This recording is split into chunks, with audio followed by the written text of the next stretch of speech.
আসসালামু আলাইকুম প্রিয় এসএসসি 2026 সালের পরীক্ষার্থী ছোট ভাই ও বোনেরা, তোমরা সবাই ইতিমধ্যে জানতে পেরেছো তোমাদের এসএসসি পরীক্ষার রেজাল্ট হবে জুলাই মাসের 20 তারিখ। তো বিস্তারিত আমরা দেখে নেব। এই তথ্যটা হচ্ছে প্রথম আলো পত্রিকার আলোকে, যে এসএসসি 2026 সালে ও সমমান পরীক্ষার ফলাফল আগামী 20 জুলাই প্রকাশিত হবে। শিক্ষামন্ত্রী আনম এহসানুল হক মিলন আনুষ্ঠানিকভাবে এই তারিখ ঘোষণা করেছেন। ফলাফল প্রকাশের দিন আপনি নিচের মাধ্যমগুলোতে ব্যবহার করে খুব সহজেই ফলাফল জানতে পারবেন। আজকে আমি এখন দেখাবো কিভাবে তোমরা পরীক্ষার ফলাফল জানতে পারবে। অনলাইনে রেজাল্ট দেখার জন্য এডুকেশনাল বোর্ড রেজাল্ট, শিক্ষা বোর্ডের অফিসিয়াল ওয়েবসাইট educationalboardresult.gov.pd এর রুল রেজিস্ট্রেশন নাম্বার দিয়ে মার্কশিট রেজাল্ট দেখা যাবে। অর্থাৎ তুমি যদি এই ওয়েবসাইটে গিয়ে তোমার রুল এবং রেজিস্ট্রেশন নাম্বার দাও, তাহলে তুমি মার্কশিট সহ তোমার রেজাল্ট দেখতে পারবে। দ্বিতীয় পদ্ধতিটা হচ্ছে এসএমএস এর মাধ্যমে।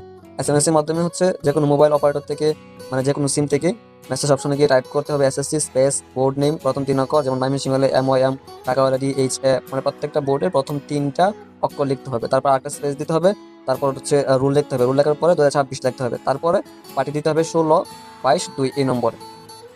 এটা পাঠানোর পরেই তোমার ফোনে অটোমেটিক্যালি মেসেজের মাধ্যমে রেজাল্ট চলে আসবে। এইভাবে পরীক্ষার রেজাল্ট দেখা যাবে। তো আশা করি তোমরা সবাই কিভাবে পরীক্ষার রেজাল্ট দেখবে তা বুঝতে পেরেছো।